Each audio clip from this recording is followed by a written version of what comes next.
Siap. Baik, saya opening dulu. Hmm. Assalamualaikum warahmatullahi wabarakatuh. Om Swastiastu, Namo Buddhaya, salam kebajikan, salam sejahtera, selamat siang. Saya ucapkan kepada Bapak dan Ibu yang telah hadir pada hari ini, Sabtu tanggal 22 Maret 2025. Apa kabar semuanya Bapak dan Ibu? Ketemu lagi sama saya dan Pak Jongtalo. Mudah-mudahan tidak bosan-bosan Pak bersama saya. Baik, saya berharap Bapak dan Ibu semua dalam keadaan sehat dan bahagia. Jangan lupa kita juga bersyukur kepada Tuhan Yang Maha Esa, karena di segala aktivitas kita, kita masih diberikan kesehatan dan banyak sekali kesempatan-kesempatan baik yang bisa kita ambil untuk meningkatkan diri dan berproduktivitas. Bapak dan Ibu sekalian, saya informasikan acara seminar hari ini diadakan oleh Parema, Perkumpulan Ahli Rekayasa Mandiri, dan acara ini juga didukung oleh P3SM, Pusat Pembinaan, Pelatihan, dan Sertifikasi Mandiri. Seminar pada siang hari ini kita akan membahas tentang Waterfront City, strategi efektif dalam pengembangan wilayah perkotaan yang berbasis lingkungan.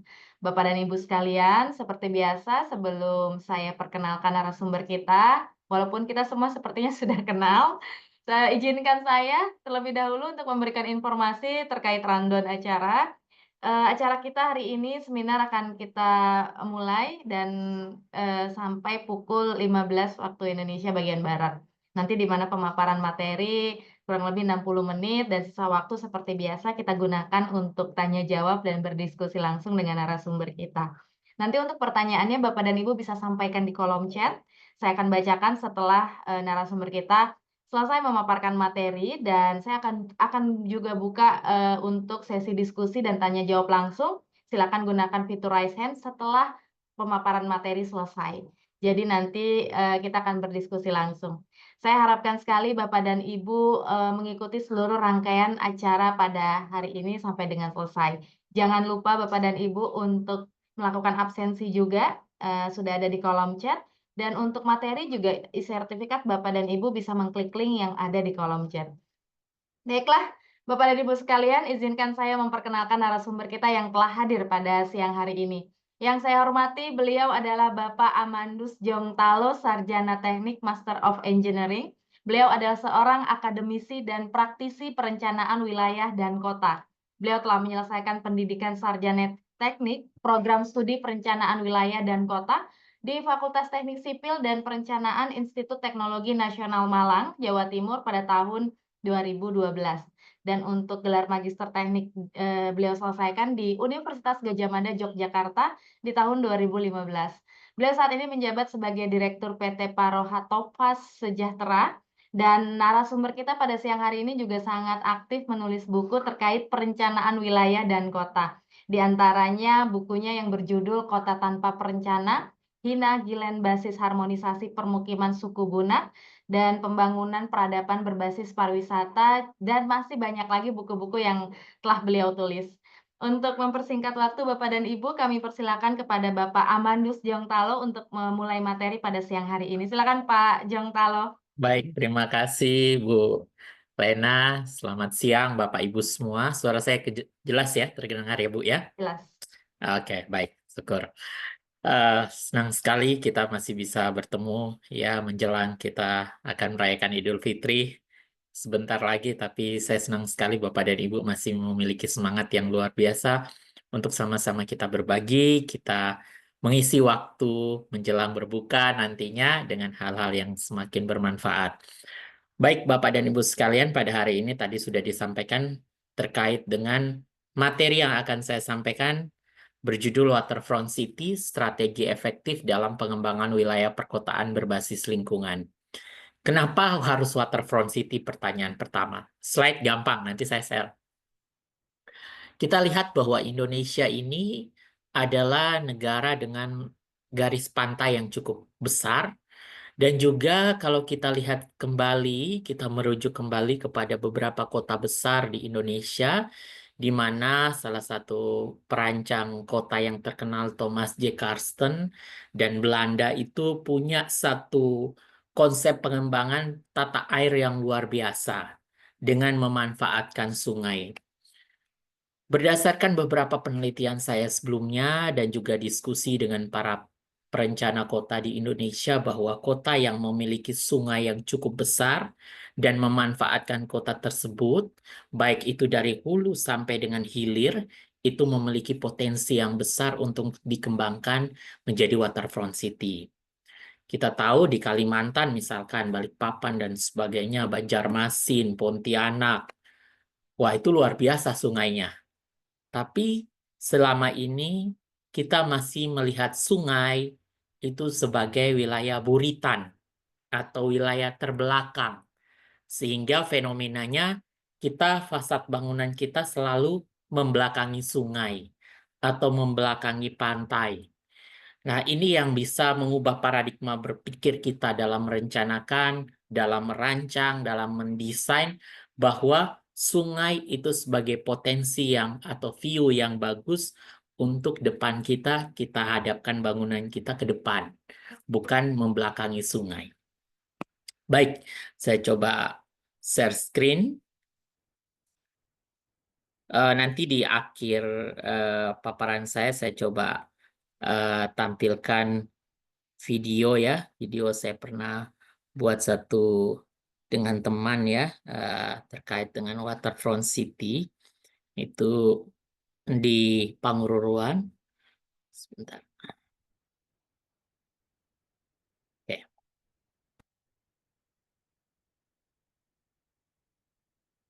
Oke. Saya akan bagi presentasi saya dalam beberapa topik. Yang pertama, bagaimana definisi dan konsep, lalu bagaimana kita melakukan desain waterfront city. Kebetulan saya belajar khusus terkait dengan bagaimana mendesain satu kawasan waterfront city di Wuhan. Kalau Wuhan kita sudah tahu ya, tempat lahirnya corona ya. Sebelum corona saya sudah ke sana. Lalu bagaimana riset saya terbaru, bagaimana menentukan lokasi pengembangan waterfront city. Dan yang keempat, desain kawasan waterfront city di Situngkir. Jadi salah satu proyek dari PU yang saya dapat dari teman juga. Eh, bukan punya saya, tapi punya teman yang dia kemarin berbagi ke saya, ini loh bahan waterfront city yang di Indonesia seperti ini.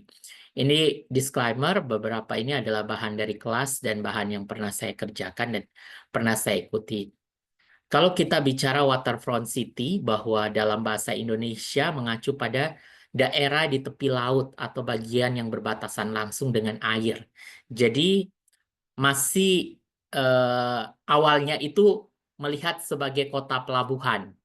Tetapi paradigma pengembangan wilayah itu semakin berkembang sehingga tidak merujuk pada kota pelabuhan saja, tapi bisa merujuk kepada sungai. Jadi sungai itu juga bisa, kalau punya sungai yang cukup besar, itu juga bisa uh, menggunakan konsep pengembangan wilayah waterfront. Bisa waterfront city, tapi paradigmanya namanya waterfront development, pengembangan kawasan tepian pantai atau tepian air. Lalu dalam waterfront city itu tahun 92 itu ada definisi terkait waterfront area. Jadi kawasan yang di mana satu sisinya berbatasan langsung dengan perairan. Dalam pengembangannya ini unsur manusia yang memerlukan ruang publik serta ada elemen alamnya. Jadi elemen dalam desain itu ada elemen manusianya, ada elemen alamnya. Tidak bisa mengutamakan salah satu elemen saja, tetapi keduanya harus berkesinambungan sejalan. Jadi harus win-win antara kebutuhan manusia dan pelestarian lingkungan. Sehingga di judul kita kan ada solusi untuk berbasis lingkungan ya. Nah, Indonesia ini sudah punya pedomannya cukup lama. Jadi pedoman pemanfaatan ruang tepi pantai. Jadi di sini bagaimana aspek yang pertama adalah desain dan estetika. Kita punya satu unsur budaya dan pengalaman visual, itu penting sekali. Jadi local wisdom kita itu bisa menjadi salah satu jalan bagi dalam melakukan perancangan. Lalu yang kedua adalah pengalaman visualnya. Ya, wisdom yang ada, local knowledge yang ada itu harus didukung dengan penataan kawasan yang punya nilai estetik dan estetika secara visual. Poin yang kedua adalah bagaimana fungsi sosial dan ekonomi, baik itu kegiatan pariwisata, kegiatan komersial. Kalau kita bicara pariwisata, tidak cuma hanya kita bicara sabta pesona wisata saja seperti teman-teman pariwisata, atau di mana bagaimana service excellent manajemennya saja. Tetapi dalam konteks rekayasa engineering, kita harus bisa 4 S ya. Kalau dalam penelitian saya sebelumnya itu di Penting Sari Jogja itu menunjukkan ada 4 S dalam pengembangan wisata. How to do, apa yang bisa kita lakukan. How to see, apa yang bisa kita lihat. How to buy, apa yang kita bisa beli. Dan yang paling terakhir itu, how to share. Dari 4 how itu, kita bisa membalikan lagi. Something to do, something to buy, something to see, dan something to share. Itu terkait wisata. Lalu kegiatan komersil apa di wilayah tepian pantai atau tepian sungai? Nah, dalam konteks ini seperti di Banjarmasin misalkan, itu ada pasar apung. Tapi jangan cuma hanya pasarnya saja. Bagaimana settlement itu bisa ada di sekitar pasar tersebut sehingga pedagang itu punya lokasi hunian yang dekat dengan tempat ya berjualan. Lalu yang berikut adalah aksesibilitas dan konektivitas baik darat dan laut. Jadi, jangan memandang lautan sebagai salah satu jalur konektivitas tersendiri tanpa terintegrasi dengan jalur daratan. Nah, dalam pedoman di PU, itu menyebutkan bahwa perencanaan yang komprehensif dan terpadu. Aspek yang diperlukan adalah kolaborasi antar pemerintah dan masyarakat dalam perencanaan kawasan tepian pantai. Lalu juga pembangunan yang berkelanjutan. Sering saya sudah sampaikan di beberapa forum ini adalah pembangunan berkelanjutan itu adalah lingkungannya yang berkelanjutan, bukan proyeknya yang berkelanjutan. Lalu pengelolaan ruang publik. Terkadang kita sudah desain bangunan begitu bagus, dengan begitu estetik, tapi jalur pejalan kaki dan ruang untuk ruang bersamanya itu, baik itu taman, ruang terbuka itu sering dilupakan. Karena ini adalah wilayah tepi, tepi itu kan kalau kita merujuk pada KBBI itu kan pinggiran, pinggiran, terpinggirkan, terlupakan. Nah, tepi ini harus memperhatikan yang namanya konservasi dan pelestarian lingkungan. Bagaimana ekosistem mangrove-nya, bagaimana penataan biodiversitas yang ada, bagaimana hewan-hewan ikan, terumbu karang, ataupun apapun itu yang ada di pesisir pantai, itu penting untuk perlu dilestarikan, bukan untuk dirusak. Lalu pencegahan dan penanggulangan bencana. Karena lokasi di tepi pantai, yang juga nanti akan riskan terhadap perubahan garis pantai akibat proses oceanografi, itu penting untuk punya suatu early warning system didukung dengan infrastruktur kebencanaan yang memadai. Terkadang kita sudah buat bagus, tetapi titik kumpulnya kita melupakan itu. Apabila terjadi tsunami, apa yang harus dilakukan? Apabila terjadi abrasi pantai, bagaimana strategi penanggulangannya? Ini yang menjadi hal-hal penting saat kita merencanakan atau merencanakan dan memanfaatkan ruang tepian pantai di kawasan perkotaan. Kita bicara tadi aspek hal-hal penting. Yang berikut adalah bagaimana kriteria suatu kawasan itu bisa dikatakan atau bisa dikembangkan sebagai kawasan waterfront city. Yang pertama adalah tipe areanya baik itu bisa pelabuhan, perdagangan, permukiman, dan pariwisata. Jadi boleh ketiganya.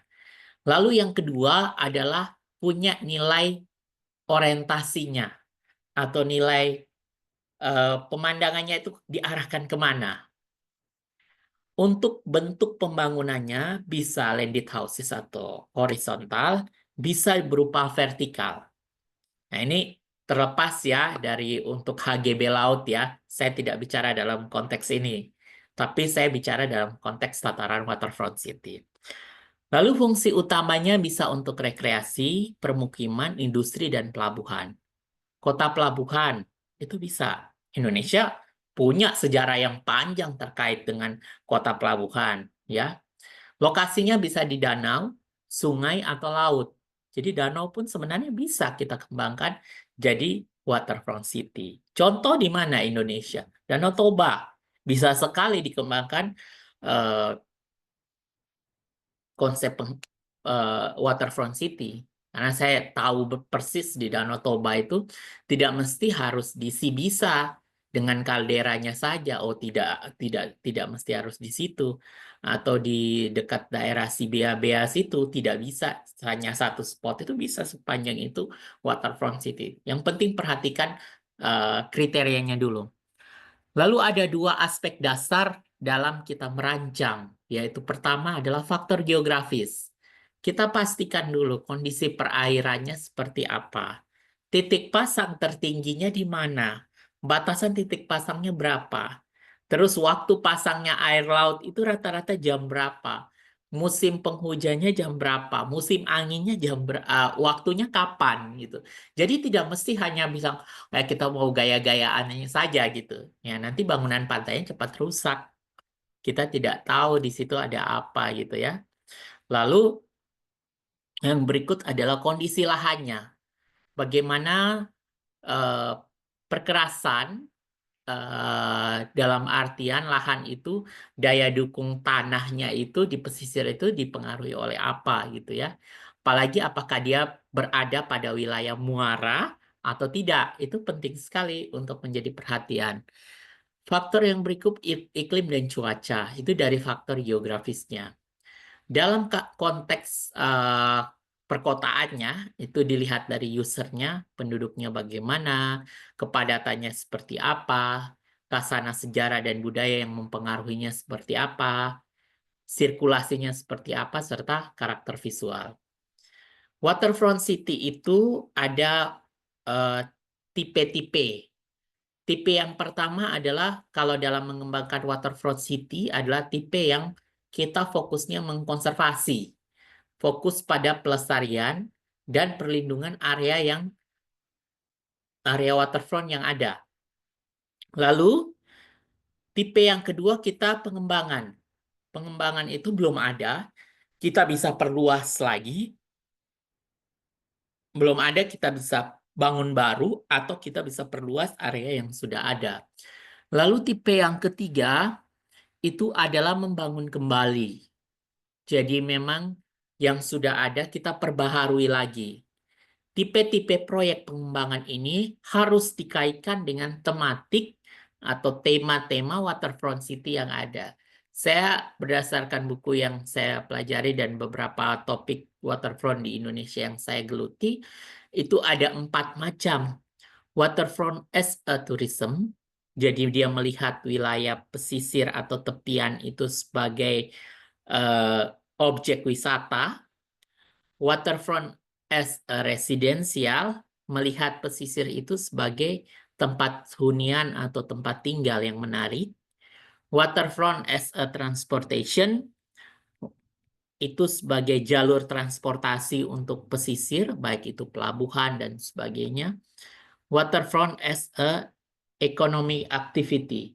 Jadi itu melihat waterfront itu pada pusat-pusat ekonomi yang dinamis. Pertanyaan berikutnya, apakah hanya satu tema saja atau bisa beberapa tema dijadikan satu? Boleh. Tetapi pasti ada treatment untuk segmen-segmen pengembangan waterfront itu berbeda antara yang satu dengan yang lainnya. Ya, saya lanjutkan di topik yang kedua, yaitu bagaimana pengalaman saya mendesain kawasan waterfront di Cina, di Wuhan ya. Jadi ini kebetulan saya tergabung di dalam ISOCAP, jadi International eh, Association of Planning ya, jadi organisasi perencana dunia. Jadi kami kurang lebih selama hampir 2 mingguan kami belajar di sana melakukan placemaking ya, menata kembali kawasan sungai di Wuhan. Itu ada Yangtze River dan Yangtze River. Ya, ini introduction ISOCAP itu ya tidak perlu ya. Eh, Sorry, ini ada bahasanya, kita menggunakan bahasa Cina, tapi ya ada Inggrisnya juga. Jadi kami punya dua Yangtze dan Yangtze River ini secara overview. Ini kami dari kurang lebih 21 negara yang hadir di situ. Jadi kongres ini kita lakukan sebelum terjadinya corona, ya. Kita tahu Wuhan itu awal pertamanya corona kan di Wuhan ya. Jadi sebelum itu kami sudah di sana, sebelum 2021 kami di sana. eh ini ada yang dari Kongo, ada yang dari Jerman, ada dari berbagai negara lah. Saya ada di sini ya. Jadi ini berbeda ketika kita mendesain itu. Ya mungkin di Indonesia mungkin ada yang melakukan proses desain, ada yang tidak ya. Ada yang sudah digitalisasi. Kami di sana sekelas perencana dunia saja masih pakai yang spidolisasi seperti ini. Jadi kita pakai kertas roti ya, kertas roti terus peta apa ya, peta kerja gitu ya. Di situ ya kita coret-coret saja spidol warna-warni itu dari pagi selama 2 minggu, pagi sampai malam, terus kita survei, kita datangi semua objek yang akan kita desain itu kita dengan data yang seperti ada. Nah itu kita bebas saja berdebat. Jadi hasil spidolisasi yang tadi kita coret-coret ini ada yang bagian digitalisasi seperti ini, ada yang bagian eh, melakukan pewarnaan seperti ini. Jadi ada masing-masing berbagi peran. Ada yang mengkritisi apa yang didesain itu. Lalu kita mempresentasikan di desk di mana satu-satu gitu. Nah, ini eh, saya coba jelaskan ya. Jadi di Wuhan itu ada sungai yang besar sekali. Lokasinya di dia membelah kota Wuhan ini. Dan ini baik ada beberapa perahu yang masih atau kapal juga masih menggunakan sungai ini, tapi ya ini terkoneksi juga dengan konsep TOD. Jadi antara eh, sirkulasi di perairan dengan di daratan itu sangat terkoneksi. Dan juga itu juga ada ini industri. Nah, ini gambaran umum ketika kita lihat ini value sheet-nya ini ya, sungainya sebesar ini. Kalau di Indonesia banyak sungai-sungai besar seperti Sungai Musi, Sungai Mahakam, Sungai Kapuas, itu besar-besar juga sama seperti sungai besar-besar seperti ini. Di Lalu secara mereka kita lihat dulu pada saat itu Waterfront Docks and Cultural of Hankow. Jadi berdasarkan sejarah yang kami datang ke sana dan bukti-bukti site yang ada bahwa awalnya dulu memang di Cina itu di Wuhan mereka menggunakan lokasi ini untuk transportasi sebelum adanya transportasi modern seperti ini, dan mereka memandang sungai itu sebagai yin dan yang seperti keseimbangan ya.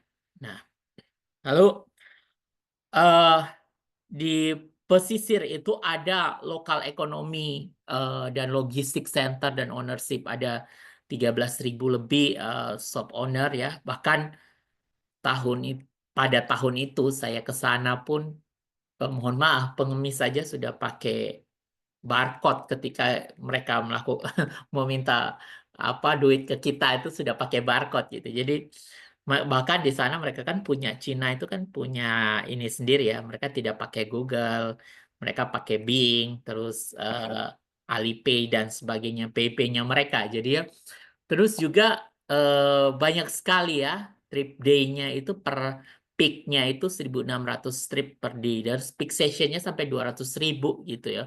Jadi tinggi sekali mobilitas di kota tersebut itu. Nah, ini pertemuannya antara Han River dan Yangtze River. Jadi dua sungai ini ada temuan seperti ini bahwa pertumbuhan sungai ini ya inilah yang menjadi site yang akan kita desain atau kita lakukan uh, pada saat itu kita pakai placemaking ya kita desain. Lalu kita secara ekonomi, sosial, natural kita take consideration dan redevelopment intervention. Jadi saya tanya ke mereka pada saat itu, apakah boleh ini kita memindahkan? Ya udah boleh aja kita pindahkan. Karena memang mereka punya filosofi negaranya berbeda dengan Indonesia ya. Jadi mereka negara itu bebas untuk mengatur. Jadi ya sudah kalau mereka tidak mau ya kita akan penjarakan. Kalau dulu mah lebih kejam lagi, oh sampai ya macam-macam lah. So, ya, oke, jadi konteks kita di sini ini adalah kita pembangunan kembali, redevelopment intervention terhadap apa yang sudah ada dan kami bekerja saat itu 2 minggu itu di Bapedanya Wuhan itu sekitar puluhan lantai itu. Wah, itu benar-benar disupport betul ya dengan data dan sebagainya. Nah, ini kondisi challenge-nya ini Bapak dan Ibu bahwa ini di Indonesia juga sama. Challenge-nya mobilitasnya tinggi dan masih ada angkutan-angkutan informal seperti ini kayak gerobak ya di Indonesia. Terus ada yang mengatakan bajai itu juga informal. Tapi saya juga kurang tahu konteksnya seperti apa. Tapi kondisi-kondisi seperti ini yang menjadi challenging ketika kita mengembangkan neighborhood street di Wuhan. Challenging yang lain juga sektor UMKM. Mereka juga ada UMKM seperti di Indonesia. PK5 juga ada, pedagang kaki lima juga ada. Dan ini bagaimana memindahkan. Lalu juga challenging yang lain adalah kita bagaimana menata ini. Pantai yang, sungai yang cukup besar seperti ini, Han River yang tadi itu, ini harus ditata ulang seperti apa gitu. Lalu juga kita punya strategi. Jadi kalau dalam mengembangkan waterfront itu ada get a good trip and tangible and intangible asset di site yang akan Hanse District ini.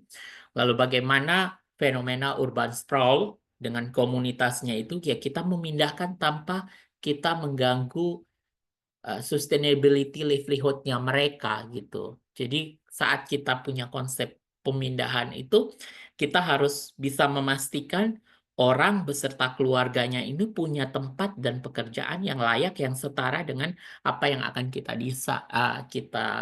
improve dan kita intervensi di situ. Lalu juga kita harus memperhatikan balance development-nya seperti apa. Nah ini balance development-nya. Ya, kita tahu trafficnya sekian, terus eh, bagaimana how to improve-nya itu ya. Jadi pergerakannya ini trafficnya kita lihat.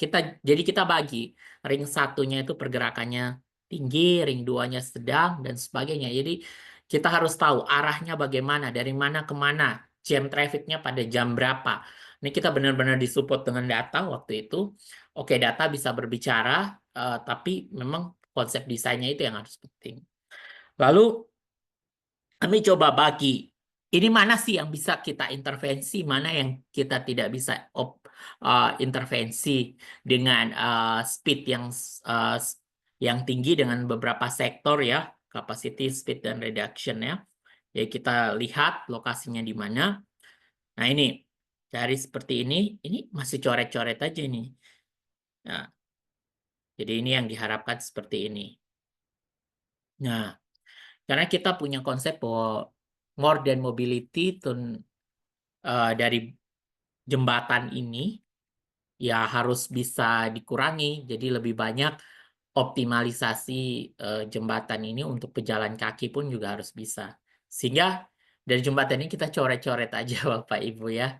Jadi kurangi dengan kendaraan roda 4 ya, kendaraan polutan seperti ini, dan kendaraan listrik pun kita kurangi jadinya seperti ini, lebih banyak untuk sepeda dan sebagainya ya. Nah ini di sana juga ada brand ekonomi kreatif yang ada. Terus ini kita lihat sungai ini adalah sentral dari Park of Wuhan sendiri. Jadi Faktor pertama, bagaimana aspek pertama waterfront enhancement. Jadi terus permeability block and network ya, high quality public space. Jadi kita memperhatikan eh, apa namanya itu ruang terbuka. Sangat saya senang sekali di sana itu banyak taman-taman itu dioptimalkan. Jadi saya datang pas Desember ya.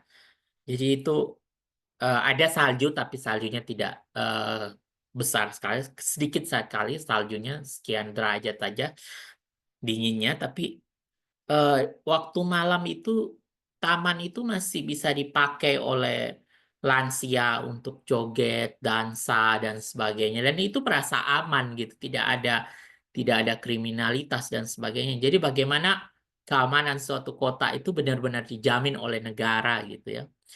Encourage a mix of use. Jadi dan banyak sekali investasi yang datang ke sana dan mempromot beberapa lokasi-lokasi tertentu sebagai lokasi untuk pengembangan transit oriented development. Lalu juga faktor berikut adalah mereka punya prinsip bahwa complete street for multiple model. Jadi orang bisa berjalan, bersepeda dengan public transport tanpa mengabaikan sense of place-nya dari identitas kawasan. Jadi, mana yang harus dikonservasi itu penting untuk dijaga bangunan-bangunan tertentu. Baik itu bangunan, terutama bangunan yang punya nilai historisnya. Nah, dalam mendesain itu kami memperhatikan banyak faktor. Faktornya itu baik itu faktor gendernya, disabilitasnya, juga kita memperhatikan mana itu untuk lansia dan sebagainya, itu benar-benar skala of desainnya itu benar-benar dipakai gitu. Lalu ini hasil oret-oretan kami ya, ini lokasi yang tadi kita lihat arah pergerakannya seperti apa. Ini jembatan, lokasi site-nya.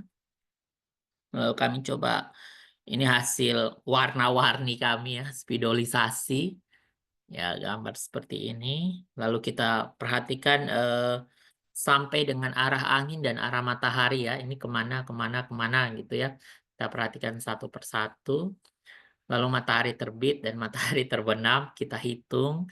Dan kita hitung kapasitas serta kita analisis part yang kita buat untuk setiap bloknya. Blok kawasan itu diperhatikan sampai dengan tajuk tanamannya seperti apa gitu ya. Lalu tajuk tanaman seperti ini dia punya kapasitas untuk kalau kena matahari di pagi hari, kalau dia terbit dari sisi ini dia bisa memberikan naungan itu sampai sejauh mana. Nah, ini penting. Mungkin karena detail ya. Jadi kita masing-masing expert di bidangnya. Jadi oh ya, saya akan sumbang seperti ini, saya akan sumbang seperti ini. Jadi masing-masing memberikan. Lalu juga aspek transportasi, bagaimana bisnis, komersial, office, development atau institution, housing, recreation, traditional market, itu di setiap lokasi itu kita petakan dan kita tandai satu persatu gitu ya. Ini dengan building masanya sekian. Ini building masa ini kita sudah sesuaikan dengan kondisi existingnya. Jadi berapa lantai KDB-nya itu sudah diperhitungkan. Nah, tadi kita gabungkan Bapak Ibu dengan TOD, dengan RTH, dengan tadi yang saya bilang tadi ya, arah iklim dan cuaca tadi, kita ketemu ini. Lalu coba kita dari aspek-aspek yang tadi saya sampaikan, aspek satu itu akan masuk pada segmen yang mana, parsial yang mana. Oh, ini untuk aspek walkability-nya, ini untuk permanent bloknya itu seperti apa ya. Ini untuk preservasi dan konservasinya di mana. Nah, ini cityscape-nya kita perhatikan juga. Jadi tinggi bangunannya juga perlu kita atur. Jadi city view-nya itu benar-benar ditata secara rapi. Lalu juga di Han River, ini konsep RTH-nya seperti apa, dan ini konsep jembatan yang punya nilai estetikanya seperti apa kita masukkan. Ini konsep yang kita buat juga untuk walkability-nya, untuk cycling-nya ya, sepeda dan ruang terbuka untuk anak-anaknya. Lalu untuk TOD TOD ini kita uh, ambil dari beberapa contoh di beberapa negara dengan lokasi seperti ini. Lalu untuk bagaimana river dan bloknya itu permanen blok yang tadi saya sampaikan itu. Lalu ini konsep pengembangannya ini kita coba melakukan desain yang sederhana saja dengan gambar-gambar seperti ini di Yangtze River, Han Rivernya ini di muaranya, hulu hilirnya kita perhatikan. Ini beberapa konsep eh, pengembangan RTH. Nah, ini public observation areanya, kita lihat. Terus ini untuk tidal parknya, jadi kalau ripariannya ya, kalau di sungai itu kan ada ya istilahnya itu kedalaman sungainya itu seperti apa. Untuk park dan forest parknya kita lihat untuk tinggi airnya itu dari dasar sampai high itu berapa meter dengan kondisi konstruksi jembatan sekian itu kita sudah tahu dan kita bisa harus hitung. Ini contoh pengembangannya ya untuk public carbon, ini untuk forest city yang sudah kita eh, ambil dari beberapa negara ya. Juga kita spawn park jadi kota untuk jadi area resapan yang memang ketika ini terjadi banjir, ini di Singapura banyak kok konsep seperti ini. Jadi ini bisa menampung air dan bisa melelehkan air itu dalam berapa detik itu ini sudah ada seperti ini ya. Nah, lalu saya coba pakai konsep yang tadi, saya coba desainkan ini sudah ada di jurnal ilmiah juga ya. eh, Tahun lalu saya publish di jurnal Sinta di Geografika. Coba cari nama saya saja terkait dengan Waterfront City. Saya sudah pernah melakukan bagaimana yang di Wuhan ini saya bisa replikasi untuk konsep pengembangan Waterfront City di Kota Kupang. Jadi saya survei, jadi Kota Kupang NTT itu. Saya survei di pesisir pantai Kota Kupang dengan sekian kecamatan dan kelurahannya itu satu persatu. Saya pakai timestamp dengan tim ya. Jadi survei satu persatu mana yang di Teluk Kupang seperti apa kondisinya dan sebagainya. Lalu yang eh, menarik di sini memang yang di Wuhan ya tidak semua saya bisa pakai parameternya. Terus yang di Amerika dengan contohnya pantai tidak semua saya modifikasi Bapak Ibu. Jadi raw datanya saya pakai land use, saya pakai koneksi arteri, jaringan jalan ya, lalu juga pola ruangnya, aspek kebencanaannya, abrasi ini saya penting sekali.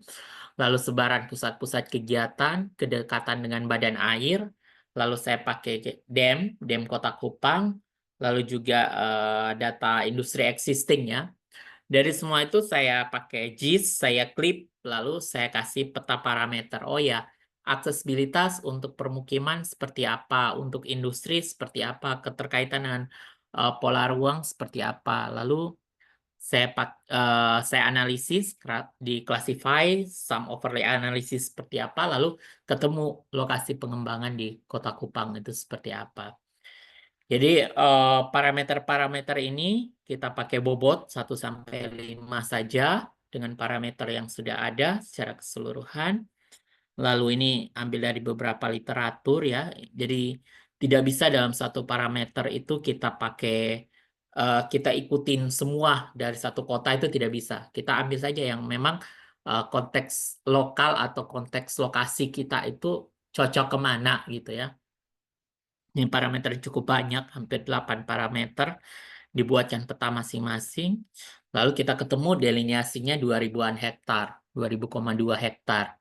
Ada beberapa kecamatan ya, Ala, Kota Raja, dan sebagainya ya ini seperti ini. Kita lihat yang memang ini yang sesuai itu di mana gitu ya. Lalu kawasan permukiman, bobotnya seperti apa, di setiap lokasinya seperti apa. Lalu hasil analisis itu kita lanjutkan dengan aksesibilitas dengan bobot 0,2. Secara akses, ini semua sudah terlayani aksesibilitasnya. Lalu dari segi tata ruangnya ya, lalu dari segi kebencanaan juga tidak terlalu lokasinya tidak terlalu bencana yang yang seperti tsunami dan sebagainya tidak, dan perubahan garis pantainya juga tidak terlalu banyak ya. Ini untuk pusat kegiatannya, oh ya yang cocok misalkan di sisi Tenggara, di Kecamatan Alak atau di Kecamatan Kelapa Lima gitu ya. Lalu ini badan airnya kita analisis, kita lihat bagaimana kondisi badan air yang ada di wilayah perencanaan sendiri. Lalu bagaimana dengan topografi? Karena topografi ini sangat berpengaruh ya. Ternyata topografinya 99,2% itu betul-betul mendukung. Dan area industri, oh ya area industri ternyata ada beberapa kecamatan punya area industri yang sangat tinggi nih di wilayah sini nih. Nah ini berarti ini bisa menjadi satu tematik waterfront khususnya untuk sirkular ekonominya di sini. Kalau yang lain misalkan hanya untuk residensial ya kita fokuskan ke residensial. Kalau untuk wisata ya memang untuk wisata. Lalu kita ketemu di mana sih lokasi yang memang punya kesesuaian. Berarti ternyata kelas yang sangat sesuai itu hanya 7.098,7 hektar atau sekitar 700 hektar, 800 hektaran di kecamatan ini dengan luasan tertinggi. Dari sinilah yang baru bisa dilakukan untuk penelitian selanjutnya untuk pengembangan waterfront city dengan cara lebih detailnya lagi. Artinya kita bisa buat DED seperti yang tadi saya buat di Wuhan dengan teman-teman dari 21 negara tersebut. Nah, mungkin mengakhiri paparan saya coba tunjukkan juga satu di Situngkir ya. Di Situngkir ini saya dapat dari teman juga. Eh, kok tadi kan di Wuhan sungai, terus di Kupang itu di pantai gitu ya. Nah ini saya sering diskusi dengan teman-teman PU dan teman-teman arsitek terkait dengan pengembangan wisata di konsep isi Tungkir. Nah ini pantainya dengan tema. Jadi ketika mendesain satu waterfront itu eh, Pantai Indah Situngkir itu pakai bahasanya mereka aja ya. Jadi saya juga kurang terlalu paham bahwa bagaimana rencana detail tata ruang dengan existingnya seperti apa, spot zoningnya seperti apa. Ini kita buat nih delineasi kawasan secara detail ya. Jadi lokasi ini adalah tanah timbul yang dia. Jadi ini bahaya juga untuk beberapa tanah timbul diperhatikan konstruksinya seperti apa. Lalu pantai di Situngkir ini di situ ada perkampungan adat, ada pertaniannya. Ini di wilayah Danau Toba. Jadi tadi di Kupang saya yang pantai, di Wuhan itu sungai, ini di danau nih. Bagaimana ini waterfront city di danau? Ada kampung adatnya juga, ada lahan pertanian dan sebagainya. Nah ini bagaimana ini tetap dijaga, tapi konsep desainnya jangan jangan di ini. Nah dari sekian lahan tersebut ternyata ada yang bisa, ini lahan Pemda nih, yang warna hijau nih. Nah, lahan Pemda ini bisa nih kita lakukan desain, kita bisa explore. Lalu kita bagi. Yang nomor 1 itu untuk rekreasi, nomor 2 untuk event dan sebagainya, 2, 3. Terus ini ada eh, karakter kawasan ya, limpasan air, dan ini karena di sini ada pertanian dan sebagainya, rencana parkir dan sebagainya ya, kita perhatikan. Lalu kita coba dari lokasi ini kita bagi dengan kita pakai peta kontur dan blok massa bangunan. Nah, ini ada Pasir Putih Situngkir, ada Operasi Tungkir. Jadi kita punya tematik-tematik tertentu di setiap segmen ya. Lalu bangunan satu lantai itu representatif apa, underwater building dan sebagainya. Kita buat zonasi park yang lebih detail lagi ya. Kalau RDTR itu 1:5.000, 1 cm 50 meter, ini kita buat aja 1:100 gitu ya. 1 cm 10 meter. Kita buat satu-satu per segmennya. Lalu gradingnya, kita buat potongan kawasannya seperti ini. Satu persatu. Segmen 1, Tanjung Holangnya. Segmen 2 untuk operanya. Segmen 3 untuk Niagas Aek Situngkirnya. Aek itu air ya, bahasa ini. Lalu ini Danau Tobanya dengan dermaga. Si babanya seperti apa. Nah, ini operasi tukir secara 3 dimensi kita buat master plan-nya. Ini pantai-pantai dan amfiteaternya kita masukkan, ada museum dan sebagainya. Oh, ini untuk potongan Tanjung Holong, untuk Pasir Putih, subtema perencanaannya, areanya berapa, lalu untuk operasi tungkirnya, lalu ini tadi ya, nasnya itu, kita buat seperti ini, si Baba, Rabang Situ Tungkir, jadi yang setiap segmennya kita buat. Lalu infrastruktur dan rencana drainase juga kita perhatikan. Sampah dan limbah, terus ini panorama view, kita buat dengan 3 dimensi. Ini dari perkampungan adat ke Danau Toba ya kalau kita lihat. Ini apa key plan-nya di sini ya. Ini juga si Bapak satu-satu. Nah ini saya coba play videonya, semoga bisa memberikan gambaran. Selamat menonton.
Baik, Bapak dan Ibu sekalian,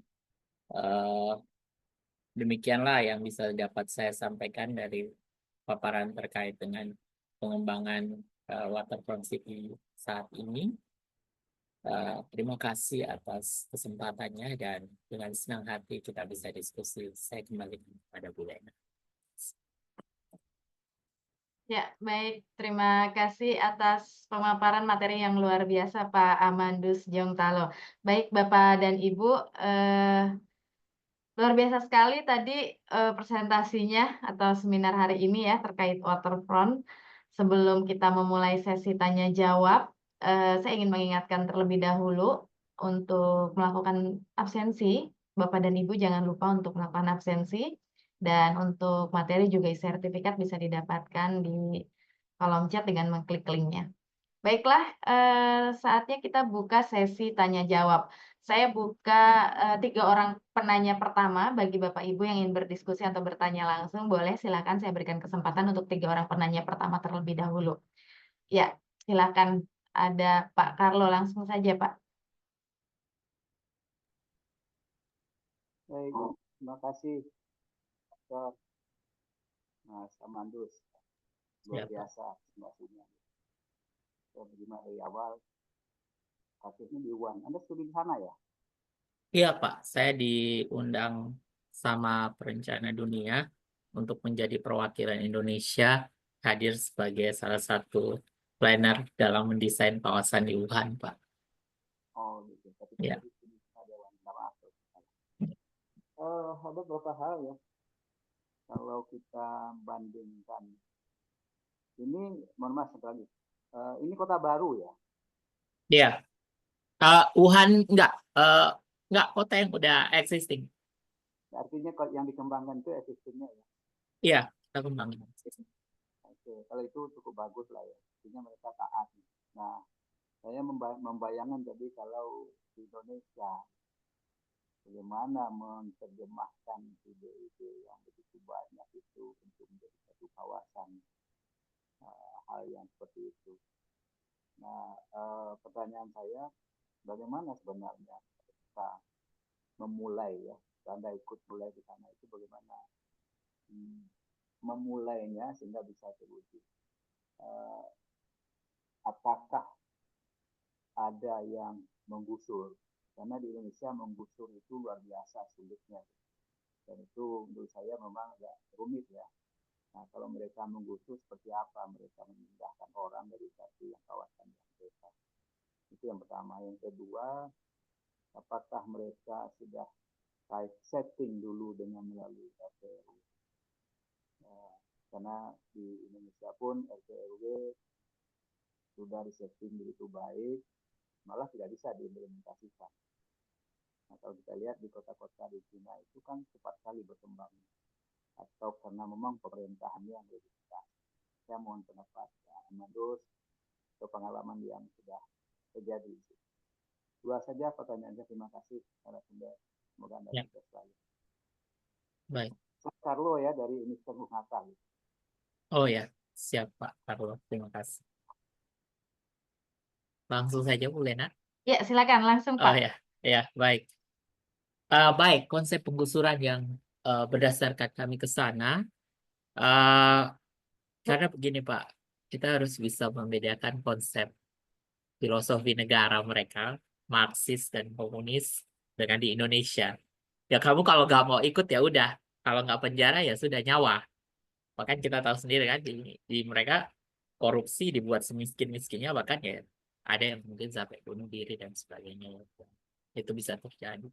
Tapi di sana ketaatan terhadap negara itu sangat kuat sekali. Dan ketika kita melakukan desain, kita koordinasi lintas sektor itu bukan sekedar rapat-rapat, Pak. Enggak, kalau di kita kan ya sama apa aja kan, Pak. Di RT RW, RTTR kan, ya atau RTBL lah, misalkan yang skala kecil. Ya, saya perwakilan dari izin pimpinan dulu, atau kadang juga ya nanti minta disposisi dan sebagainya. Di sana enggak, langsung take action, Pak. Oke, kamu bagian misalkan bagian sosial itu ngurusi terkait dengan bagaimana memberikan bansos dan bagaimana merevitalisasi mereka agar bisa dapat lapangan pekerjaan sendiri. Dia sudah siap, Pak, konsep penataan kawasannya. Jadi ketika kita akan moving manusia ke satu lokasi dengan tawaran-tawaran pekerjaan yang lebih menggiurkan, mereka mau. Bahkan kalau mereka tidak mau, ya sudah, silakan keluar aja dari negara. Prinsipnya begitu. Dan mereka nggak takut kok untuk memindahkan manusia seperti itu. Ini yang saya pelajari, Pak. Bapeda sebagai leading sector, kan kemarin kita kerja di Bapeda ya, Pak.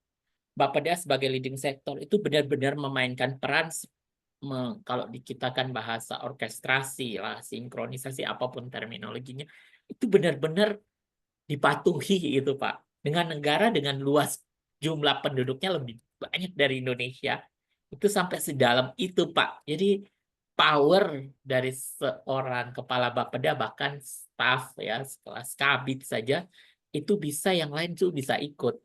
Karena sistem hierarki negaranya yang saya akui betul-betul wow. Beda dengan di kita. Kita ini jujur, saya tidak menyalahkan paradigma dan cara berpikir dan sistem ketatanegaraan, tapi harus ada dalam suatu saat Indonesia harus bisa seperti itu. Satu, mendengarkan yang lain. Dan unsur human scale design itu sangat menjadi penting, Pak. Kita mungkin iya sudah mendesain sesuai dengan skala manusia dan peruntukannya, tetapi implementasinya yang agak repot di kita. Kadang ego sektoral antar kita, wah, ini kalau saya nggak ngerjainnya, besok kegiatan nggak ada lagi nih. Kalau di sana enggak, Pak. Ya udah, Bapak punya kegiatan apa, Bu Lena punya kegiatan apa, saya punya kegiatan apa, kita bekerja aja di satu lokasi yang sama. Nggak salah, Pak, itu. Nggak salah, malah benar gitu. Bahkan tidak selamanya didanai oleh negara. Kalau ada, bahkan ada juga, Pak, mereka punya sekolah perencanaan kota ya di sana tuh. Saya bagus, Pak. Saya ke sana juga, saya sempat visit ke sana.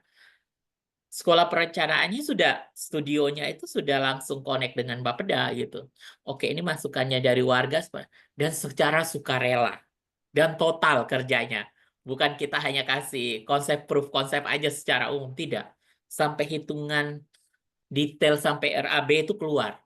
Kasih ke sana, ya Prabono aja datang kasih ke Bapeda, Bapedanya buat, dan akhirnya ya sudah, dia setuju ya dia kembangkan itu. Kawasan-kawasan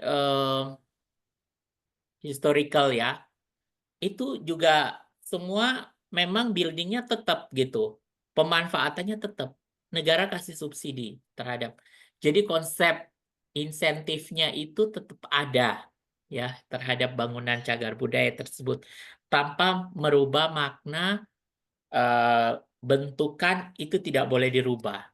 Tapi di situ juga ada UMKM dan sebagainya. Benar-benar saya akui betul-betul dipatuhi di situ ya. Dan juga di Cina sendiri, di Wuhan sendiri, kolaborasi antara publik, ya publik itu bebas memberikan argumen, dan pemerintah daerah di sana itu bebas secara cepat memberikan respon terhadap hal tersebut.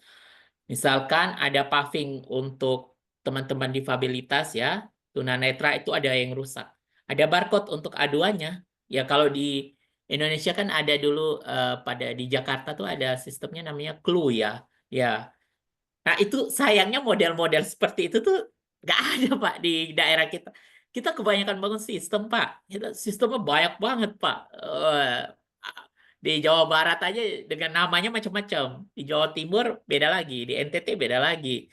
Nah, itu tidak ada seperti aplikasi warga lapor yang memang dinasnya langsung terkoneksi dengan dinas terkait. Nah, mereka ada sampai segitu.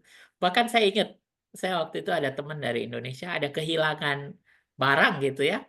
Itu dilapor aja, besoknya udah orang polisi itu udah antar langsung gitu, sampai sedalam itu. Dan itu dijamin, akhirnya orang eh, tempat tinggal untuk hidup itu ada semua. Yang saya sampaikan itu benar ada, Pak. Jadi ruang terbuka, kota itu hidup, Pak. Jangan sampai kota itu mati gitu. Atau nanti kota ditinggalkan. Kayak kota-kota di Indonesia ini kemungkinan besar suatu saat akan ditinggalkan dengan adanya fenomena orang uh, Gen Z yang mau keluar negeri dan sebagainya dengan berbagai tawaran. Karena kota kita tidak hidup, tidak ada ruang-ruang atraktif agar kota ini tidak sustain secara kehidupan kota. Jadi malam itu, Pak. ada taman, ya nenek-nenek itu dansa aja gitu. Mereka minum arak, tapi ya tidak mabuk-mabukan seperti di kita ngerancurin fasilitas publik, tidak, hanya untuk menghangatkan badan.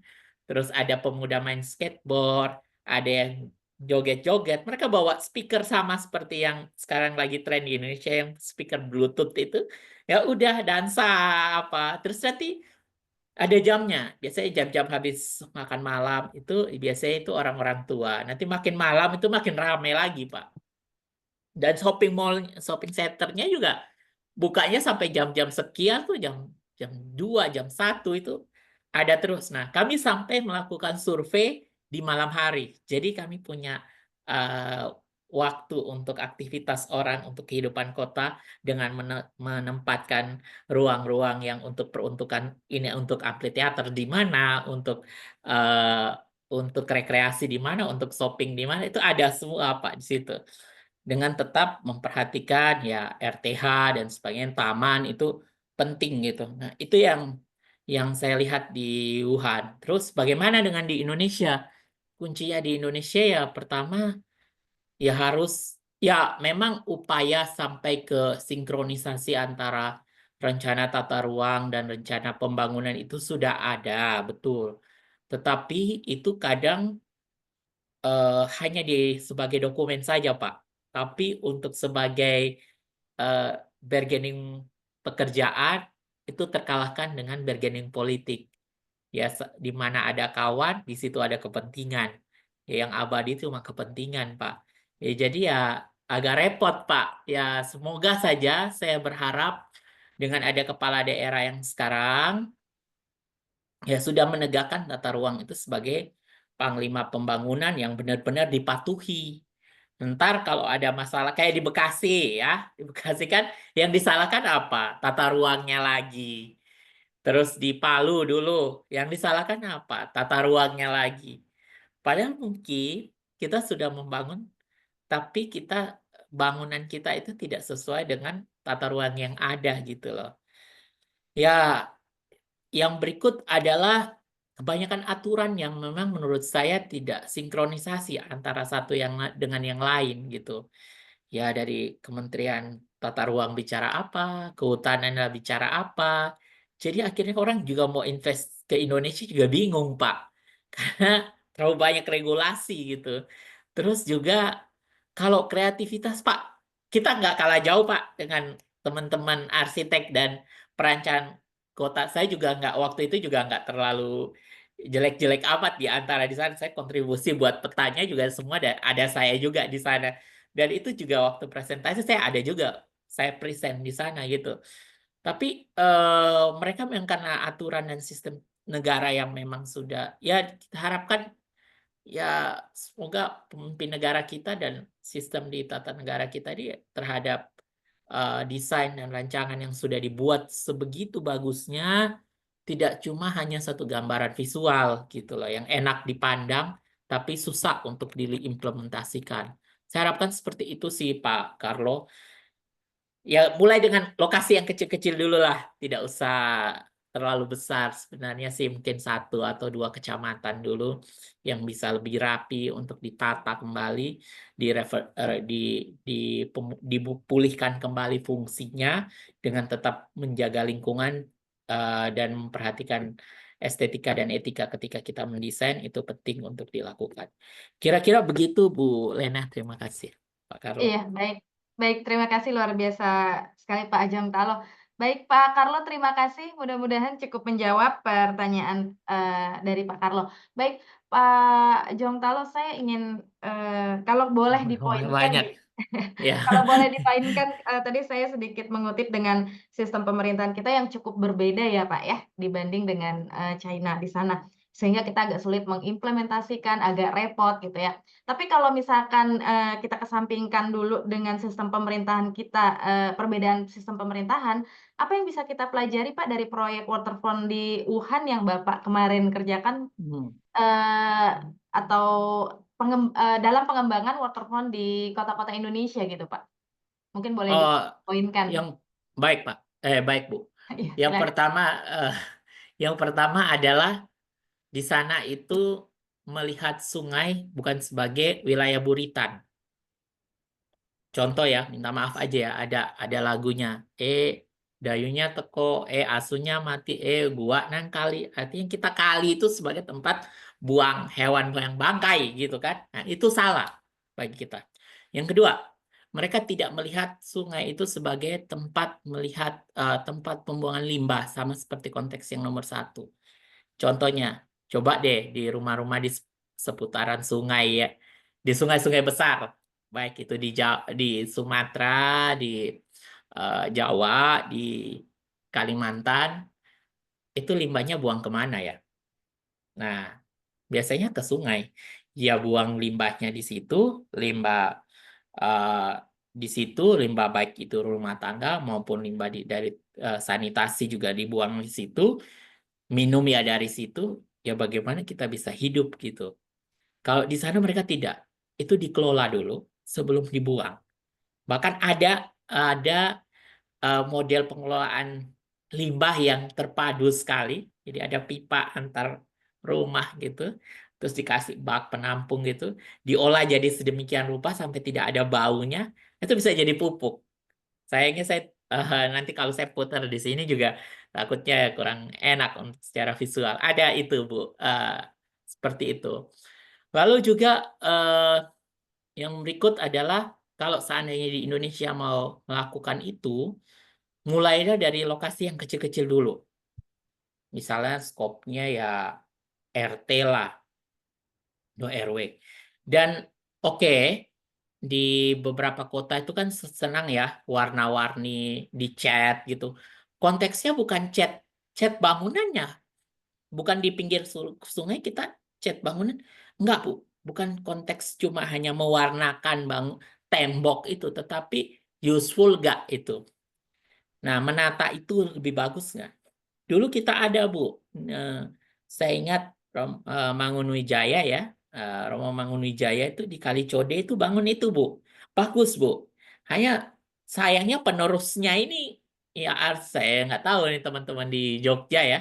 Ini apakah benar-benar memperhatikan itu atau tidak gitu ya. Nah, itu. Lalu mereka memperhatikan juga aspek kebencanaan, banjir, longsor, dan sebagainya.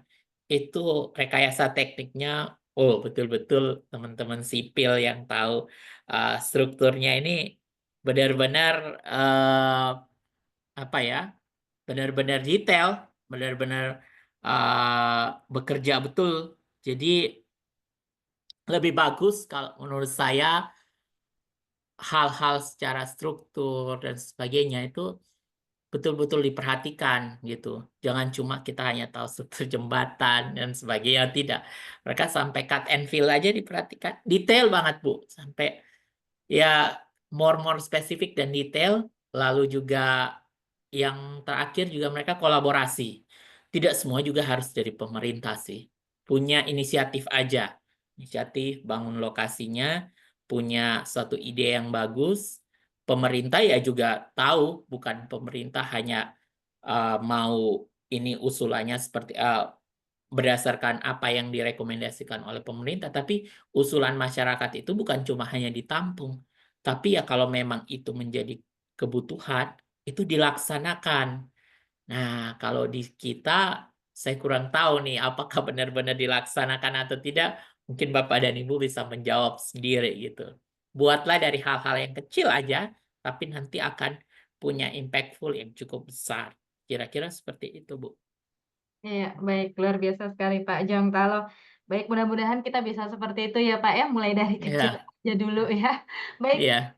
ini sudah ada penanya langsung, tapi sebelum saya ke Pak Seno Prakoso, tunggu sebentar Pak Seno, ini saya bacakan dulu pertanyaan yang sudah tadi masuk, ini cukup banyak juga di kolom chat. Saya bacakan terlebih dahulu Pak Jongtalo, ini dari Pak Iya. Edi Prianto. Izin bertanya, super keren proses desain penataan kawasan waterfront city dengan lokasi di Wuhan.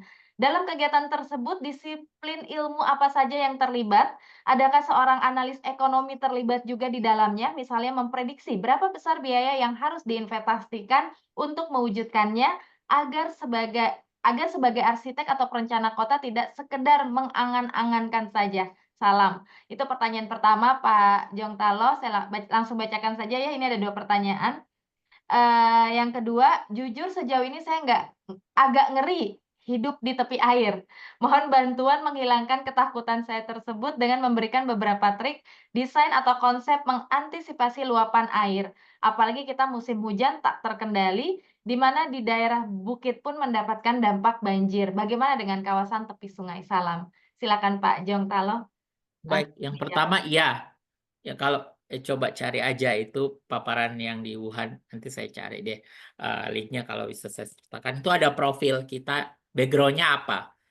Walaupun rata-rata perencana kota, tapi ada yang spesialisasi untuk perencana kota, perencana ekonomi gitu, ada kok itu. Jadi tidak cuma hanya teman-teman planner atau perencana tata ruang saja, tapi mereka punya. Kita waktu itu ada juga perwakilan yang khusus untuk membahas terkait dengan ekonomi. Dan juga karena kita dibantu sama Bapeda waktu itu, staf ekonominya didatangkan khusus dengan kita duduk di situ. Jadi dia analisis ekonominya detail. Oh ya, kalau begini UMKM yang terkena dampaknya berapa sampai hitungannya. Memang dalam paparan tadi kita tidak sampai secara detail ya untuk tidak saya menceritakan profil apa namanya profil semua orang satu persatu, tapi ya saya rasa itu sudah cukup karena kalau kita bahas secara ekonomi nanti agak repot juga sih eh yang sudah kita buat gitu ya Bapak dan Ibu. Terus pertanyaan kedua itu ya Bu ya, Ya. yang ini Eh, ya. Jadi intinya minta trik atau konsep antisipasi luapan air. Sih, ya, oke, Kan? baik. Kalau untuk antisipasi luapan air, kalau menurut saya, berdasarkan pengalaman dan apa yang ada itu, eh, aspek berpikirnya begini, Pak. Tidak bisa berpikir di tepian pantai saja, tidak. Karena kan kalau kita bicara pantai itu kan adalah hulu dari hilirnya ya, hilirnya dari sungai. Jadi yang di hulunya juga diperhatikan. Terkadang di hulunya tidak perhatikan, hilirnya yang hancur. Itu yang repot di kita. Jadi konsep berpikir ekologisnya itu yang menjadi satu kesatuan fungsional, tidak berbatasan administratif. Misalkan eh, daerah aliran sungai gitu ya. Das, ya kita nggak bisa bilang Das Citarum itu cuma hanya di Kabupaten Bogor saja. Nggak bisa seperti itu. Bogor lah ya harus perhatikan. Ya Bekasi misalkan ada atau Jakarta, DKI, ya Jakarta yang mana. Hulu ke hilirnya itu harus jelas. Sehingga efek bencana itu ya kita bisa dapat meminimalisir itu. Itu yang pertama, pemikiran dari hulu ke hilir. Yang kedua adalah konsep sempadan. Kita ini regulasi sudah terlalu banyak ya. Sempadan pantai, sempadan danau, sempadan sungai gitu ya. Tapi kita tidak mematuhi itu. Penertiban bangunan sempadan pantai itu perlu ditegakkan kembali. Kembalikan fungsi sempadan pantai atau sempadan sungai atau sempadan danau. Yang memang area itu untuk dilestarikan, ya untuk dikonservasi, tidak dimanfaatkan sebesar-besarnya, ya ayo kita kembalikan lagi. Ya misalkan di Manado ada kawasan pesisir pantai gitu kan, ya kembalikan fungsinya, jangan cuma dibangun shopping mall yang besar saja atau shopping center dengan pusat-pusat perdagangan jasa yang tinggi. Ya kembalikan fungsinya, kalau memang itu sempadan sekian meter dari pasang itu memang harus dijaga ya dijaga. Bila perlu ya ini tantangan bagi kepala daerah ya eh, antara kepentingan dan pelestarian lingkungan itu ya harus yang mana yang mau kita dahulukan gitu. Yang berikut adalah elemen vegetasi itu penting, Pak. Mangrove itu penting kalau untuk di pantai ya. Mangrove bukan hanya ya ditanam ulang lagi kalau memang itu wilayah kawasan mangrove gitu. Kebanyakan kan mangrove kita kan ya udah diambil aja kayunya atau dipakai untuk nilai ekonomi yang lain gitu. Nah, kebanyakan begitu, Bu. Jadi kalau kita tidak memperhatikan aspek vegetasi itu ya, karena vegetasi itu dia sebagai satu barier ketika terjadi bencana, abrasi dan sebagainya, itu ada vegetasi yang kuat sebagai penahan. Terlepas dari nanti rekayasa struktur yang akan kita pakai ya di bangunan pantai. Tetapi menurut saya elemen pertama itu adalah vegetasi. Vegetasinya yang harus kita perkuat lagi. Kita pulihkan kembali fungsi kawasan sempadan itu. Ya, saya ke beberapa kota juga ya banyak juga akhirnya kan sayangnya ini kan kalau garis pantai itu kan melewati beberapa kabupaten kota ya. Ya, kabupaten A sudah bagus menerapkan, kabupaten B belum, C belum juga. Pada satu lintasan yang sama nanti akhirnya ya sampah dari kabupaten lain masuk ke sini. Ya, itu akhirnya repot. Harus ada komitmen bersama antar kepala daerah dalam pengembangan kawasan tersebut. Bila perlu kalau dalam satu provinsi ya gubernurnya turun tangan untuk melakukan upaya untuk konservasi pantai. Wah, itu bagus banget, Bu. Lalu juga, ini kan ending-endingnya kan adalah perut ya, Bu. Ya pukat-pukat yang di sepanjang pantai, itu juga perhatikan juga. Harus ada regulasi untuk pemakaian itu. Jadi jangan sampai akhirnya yang menguntungkan 1-2 orang gitu. Buat peraturan daerah yang menangani sampai secara teknis ya, jangan bahasa terlalu general gitu ya. Jadi ada pedoman teknis yang sampai detail akhirnya orang untuk berinvestasi juga lebih hati-hati, lebih teliti, lebih cermat ketika melakukan investasi di kawasan sepadan atau kawasan pesisir gitu ya. Karena juga itu impact-nya bagi masyarakat juga gitu. Kira-kira seperti itu Bu Lena. Nanti kalau mau lebih diskusi nanti kita diskusi lebih sendiri lagi ya karena banyak juga saya lihat di chat. Iya, Saya sudah kirimkan itu Bu informasi terkait pertanyaan nomor 1 itu di websitenya, coba cari aja di situ. Ada iya, profil ya. iya. Baik, terima kasih Pak Jongtalo. Baik, silakan Bapak dan Ibu ada yang ingin bertanya langsung, ingin berdiskusi langsung silakan. Tadi Pak, mohon maaf saya lupa tadi. Pak Seno, silakan Pak Seno langsung saja. Baik, terima kasih. Assalamualaikum warahmatullahi wabarakatuh. Waalaikumsalam. Tadi cukup menarik penjelasan bagaimana Pak Juntalo tadi ikut dalam tim untuk pengembangan di Wuhan. Sama kalau kita lihat tuh di Indonesia juga sebenarnya tantangan cukup menarik untuk kawasan waterfront, di mana kota-kota di Indonesia sebagian besar juga berada mulai dari pinggir pantai, pinggir laut. Tetapi Indonesia sudah terlalu lama itu berpikir sebagai negara agraris, bukan negara maritim. Sehingga saya setuju sekali dengan pendapat Bapak tadi bahwa daerah laut itu sungai dan sebagainya itu sebagai daerah halaman belakang, buritan. Padahal untuk menciptakan daerah yang bagus waterfront tadi, terutama misalnya di kawasan pinggir pantai yang dengan rawa, suambi area di Kalibakau, itu dengan teknis penimbunan, itu membutuhkan biaya yang mahal per meter perseginya menjadi sangat mahal. Belum kita bicara infrastruktur. Tetapi yang terjadi adalah hal seperti itu kurang diperhatikan oleh mungkin pengambil kebijakan ataupun mungkin juga ke kita yang sebagai praktisi. Kebetulan saya sejak tahun 90 itu tinggal di Batam. Jadi kita bisa lihat bagaimana Batam itu adalah contoh dari Indonesia yang membuang peluang. Pada tahun 90 misalnya Hong Kong itu sudah akan diambil oleh Cina ketika 96, dan begitu banyaknya penduduk Hong Kong yang membeli properti di luar Hong Kong. Mereka membeli di Singapura dan salah satunya mereka mengambil properti di Indonesia dan waktu itu ada di Batam. Tetapi Indonesia ternyata tidak siap dengan undang-undang agraria, sehingga prospek dari penduduk Hong Kong yang akan mengambil properti besar-besaran di kita itu langsung buyar begitu saja. Prospek properti yang menarik buat orang asing akhirnya menguap begitu saja. Ini contoh bagaimana tadi saya setuju China dan Wuhan tadi dengan sangat jeli mengambil peluang seperti itu.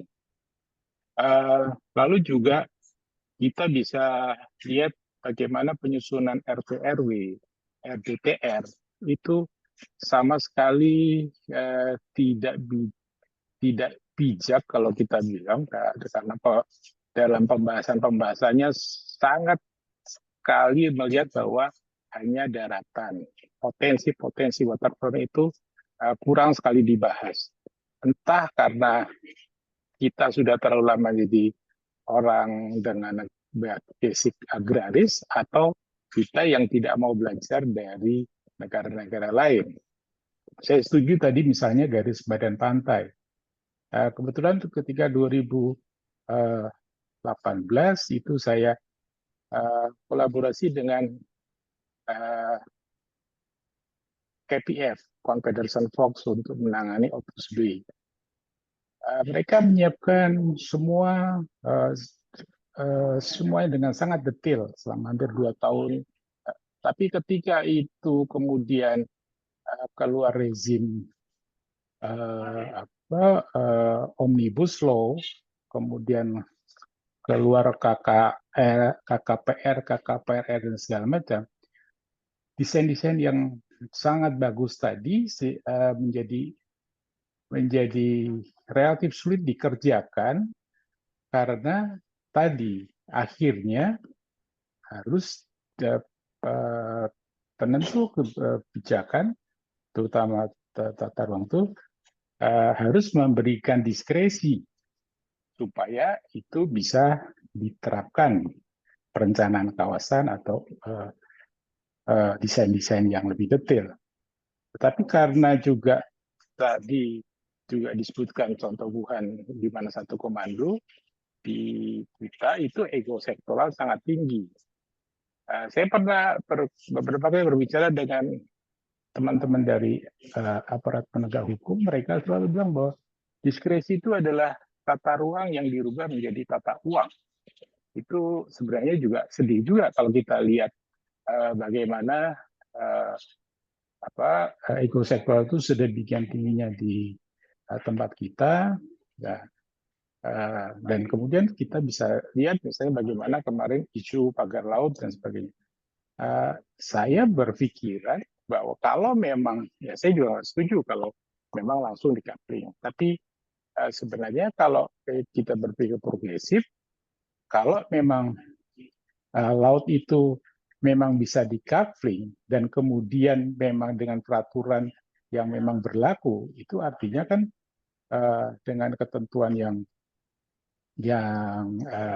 mengikat itu bisa menjadi apakah itu bisa diagunkan, apakah itu bisa dimiliki dari dini. Jadi saya terkesan dengan bagaimana Wuhan sebagai kota yang cepat berkembang, itu di mana bapedanya juga menjadi leading sektor itu dibandingkan dengan kita. Saya ingin mendapat penjelasan seperti apa sih kiatnya kita bersama-sama sebagai praktisi perencanaan wilayah dan kota ini memang bisa mengajak atau mengedukasi lah masyarakat atau semua pihak untuk bersama-sama memaknai perencanaan kota secara lebih arif. Sekian dari saya. Assalamualaikum warahmatullahi wabarakatuh. Baik, terima kasih Pak Seno. Silakan Pak Amandus langsung ditanggapi. Iya Pak Seno, betul.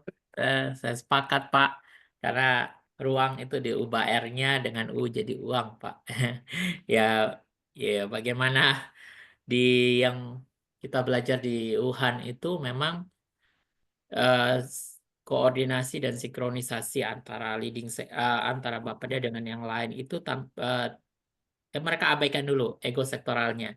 Yang penting masyarakatnya itu nomor 1, itu yang paling penting. Malah saya mau bilang bahwa mereka tuh lebih humanis daripada orang Indonesia sendiri dengan konsep yang sangat dan nilai agung budaya luhur orang Indonesia. Konsep mementingkan kepentingan umum dan kepentingan publik tanpa dengan mengabaikan kepentingan pribadi dan kelompok itu betul sekali dan itu betul ditegakkan. Coba kalau di Indonesia bisa seperti itu, wih luar biasa Pak. Dan mereka mulainya juga tidak langsung separadis seluruh kawasan, tidak Pak. Sedikit-sedikit Pak, parsial dulu. Oh, ini misalkan di sekitar jembatan yang dulu dia perbaiki, dia revitalisasi. Lalu selanjutnya di kawasan mana lagi. Jadi dia parsial gitu. Jadi apa yang kami buat itu juga menjadi saran dan sampai sekarang ISOCAP dengan Wuhan itu jadi media partner yang ya memang terus bekerja sama. Jadi ada kegiatan apa-apa ya kita studinya Wuhan lagi. Ya sayangnya kalau Indonesia bisa bisa menggait perencana dunia untuk mengembangkan itu dengan melibatkan perencana-perencana kota yang ada di Indonesia juga lebih bagus gitu. Yang berikut juga yang mereka kembangkan itu ya jujur ilmu perencanaan kota ini kan ilmu yang evolusioner ya dibandingkan dengan ilmu-ilmu lain. Misalkan terkait dengan teori perencanaan atau paradigma perencanaan itu dari dulu sampai sekarang itu hampir-hampir sama. Tetapi memasukkan beberapa aspek-aspek di luar bidang perencanaan yang bisa berkontribusi langsung terhadap spasial itu sangat terbuka di Wuhan. Jadi ada orang ekonominya, ada orang psikologinya yang khusus untuk yang memberikan masukan advice terhadap ruang-ruang yang akan diciptakan di sana gitu. Itu yang saya senang sekali. Jadi ruang kolaborasi antar keilmuan karena kita tahu bahwa ilmu perencana itu kan bukan cuma ilmu seorang yang tahu terkait dengan ilmu teknik saja, tapi ilmu-ilmu lain itu sangat terbuka, Pak. Bahkan sampai ilmu kimia pun mereka datangkan ahli kimia. Dan tidak hanya sekedar, oh ya, untuk buat satu desain, master plan atau DED, tidak. Ikut terjun langsung, ikut survei. Dan ini sampai memberikan advice terhadap perhitungan-hitungan ekonomi dan limbah. Sampai segitunya. Itu yang saya akui bahwa ruang-ruang kolaborasi keilmuan itu sama-sama berkontribusi untuk satu kawasan gitu. Itu bagus banget Pak kalau di Indonesia kita tidak hanya dalam proses ini kan saya tahu nih dari sekarang lagi di salah satu kementerian kan lagi senang-senang lagi lagi mau buat rencana detail tata ruang gitu ya. Ya semangat itu oke, boleh semangat menyusun tata ruang itu betul. Tapi harap kita tidak hanya sebatas FGD. Kita tidak hanya sebatas ya datang survei 1-2 hari terus sudah tahu gitu.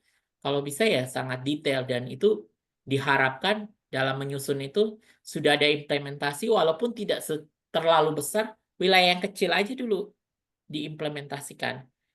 Jadi implementasi tata ruang itu benar-benar implementatif dan bisa dibuktikan bahwa oh ya yang kita susun itu betul-betul dilaksanakan, tidak hanya sebatas dokumen sebagai salah satu syarat, ya memang endingnya adalah dokumen hukum, ya produk hukum berupa peraturan daerah, tapi peraturan daerah itu ya kalau bisa sebelum itu di setelah itu dikeluarkan, ya peraturan daerah itu harus tata ruang itu harus bisa menjadi common property yang orang semua bisa baca, orang semua bisa lihat.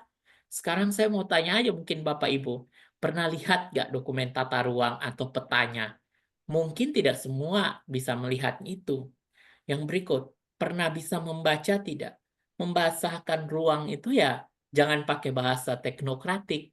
Membahasakan secara bahasa umum yang orang oh ya, kuning itu untuk rumah, hijau itu berarti untuk sawah atau untuk wilayah hutan gitu. Nah, harus sampai segitu. Jadi orang bisa familiar dengan tata ruang. Senang banget di Wuhan mereka bisa menjelaskan tata ruang itu secara gampang kepada anak-anak kecil juga. Jadi sebelum kami workshop itu ada juga workshop kecil-kecil. Jadi Bapedanya itu mereka boleh anak-anak TK sampai anak PAUD itu pas di situ juga ada kunjungan. Ya, anak PAUD itu datang lihat petanya, lihat ini di sini, dijelaskan. Jadi sudah sangat familiar anak-anak itu bisa tahu, oh ya ini ruang saya itu di sini, nanti saya kalau mau bangun. Layaknya kalau kita dulu ada main game SimCity, tapi ini yang real city gitu. Oh ya ini gambaran Wuhan seperti ini gitu. Marketnya seperti ini. Di daerah kita di Indonesia itu jarang ya, satu kabupaten itu atau satu provinsi itu punya market yang besar sekali. Nah ini tantangan untuk teman-teman yang sekolah arsitektur, perencanaan, sipil ya. Coba punya kontribusi pengabdiannya bikin market satu kota gitu. Dengan kondisi real tuh. Nah, itu taruh aja di galerinya. Nah, jadi Pemdanya siapin galerinya, lokasinya. Nanti orang bisa datang dan itu dijaga, dipelihara betul gitu. Dari situ ada juga jadi orang punya harapan untuk kota dia karena masa depan kota itu tergantung dari generasi-generasi sekarang gitu. Jadi anak-anak kecil tuh punya harapan, oh ya, saya pengen kotanya seperti ini. Saya pengen nenek saya nanti akan bisa apa bersepeda di jalur ini gitu. Tuh ditempel. Terus itu jadi itu nah itu yang akhirnya menjadi masukan dari orang planner ya, arsitek dan engineering lainnya untuk berkontribusi. Oh ya, ini ada masukan-masukan.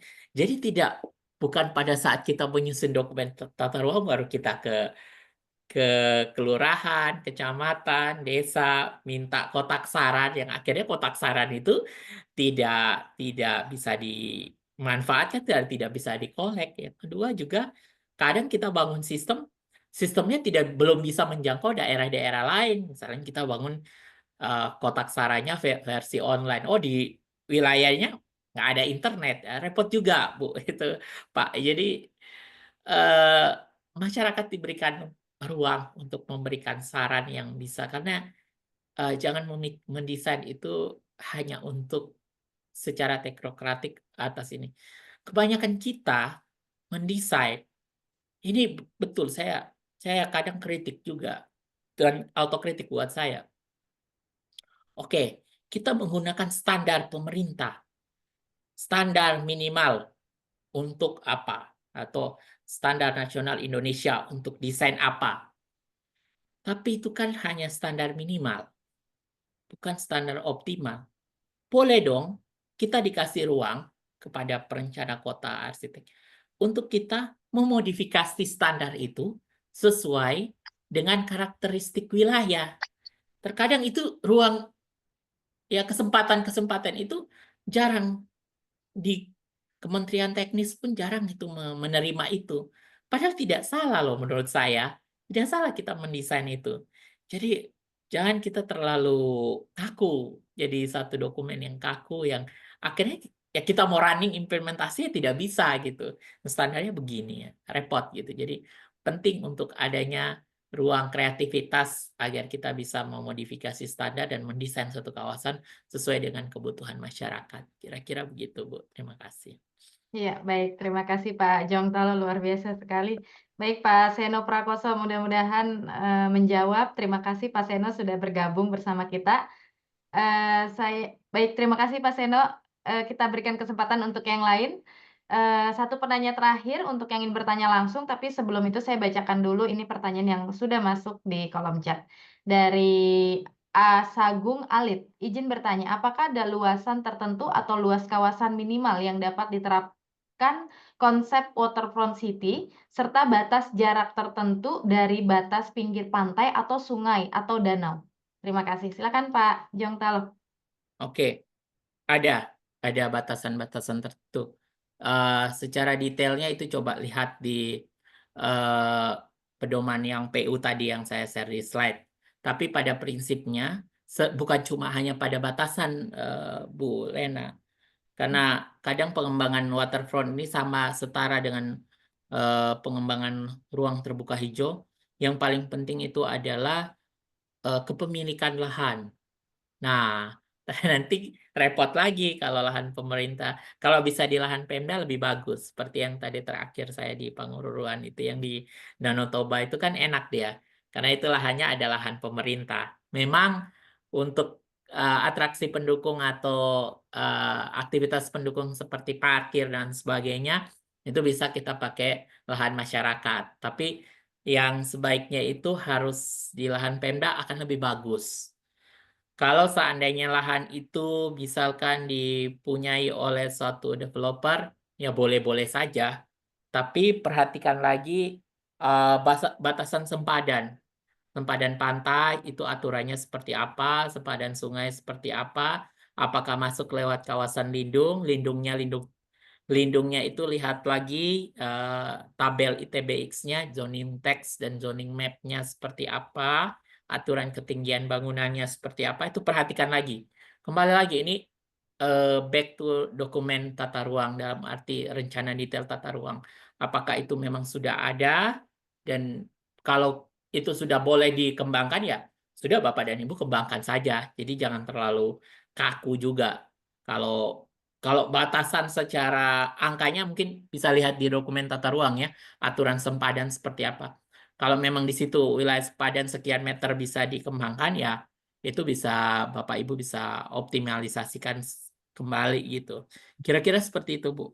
Ini Iya, baik. Berarti waktunya juga. ya, sudah jelas ya Pak ya, sudah ada di pedoman tata ruang atau di pedoman PU ya Pak ya untuk batasan-batasan Ya, tersebut. Iya. Baik, terima kasih Pak Sagung, mudah-mudahan menjawab. Kemudian ini ada pertanyaan, saya lanjutkan Pak Jongtalo, ini dari Ibu Nada Haura Nafiatul. Ini ada 2 pertanyaan. Yang pertama, bagaimana cara kita mendesain kawasan waterfront dengan prinsip-prinsip yang sudah ada, salah satunya mobilitas untuk pejalan kaki dan trek sepeda. Sedangkan di area yang ingin dirancang itu tidak ada minat sama sekali untuk berjalan kaki dan bersepeda. Kasusnya wilayah yang sangat panas. Apakah tetap perlu menerapkan prinsip tersebut? Itu yang pertama. Yang kedua, bagaimana jika langsung saya jawab aja, Bu. Iya, Boleh baik. nggak? Saya, Boleh, saya silakan, kebetulan silakan. buka juga ini chat ini. Baik, boleh, Panjang silakan. juga. Ya kalau panas ya tambahi elemen bangun analisis vegetasinya, Bu. Kan boleh kan? Misalkan saya tanam pinang hias gitu Ya. tanamannya. Itu yang gini. Coba lihat lagi di beberapa literatur terkait dengan filosofi tanaman. Misalkan taruhlah tanaman yang konteksnya palem-paleman. Nah, itu kan di pesisir pantai bagus tuh. Dia untuk penahan anginnya oke, terus untuk dari segi estetikanya juga bagus. Pakai itu, bisa kok itu. Jadi bagaimana mengembangkan minatnya ya? Ya itu tugasnya kita sebagai seorang desainer kota atau sebagai orang perancang gitu, seorang arsitek atau planner. Ya sudah kita kira-kira tanaman apa nih yang bisa dikembangkan. Kata siapa untuk berjalan kaki itu males. Jangan salah loh, sekarang pejalan kaki untuk jogging itu adalah tren anak muda sekarang loh. Yang salah itu adalah apa? Kita tidak menyediakan ruang untuk pejalan kakinya yang kurang. Yang kedua adalah desain-desain kita tidak ramah terhadap pejalan kaki. Mengkontekskan walkability itu jangan konteksnya anak muda saja. Lansia juga perlu untuk seperti itu.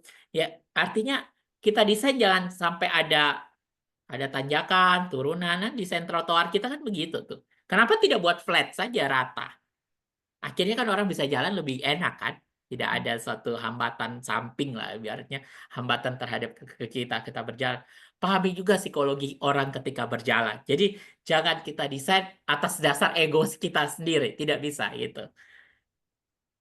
Perhatikan usernya juga. Yang Baik. kedua, regulasi adat ya.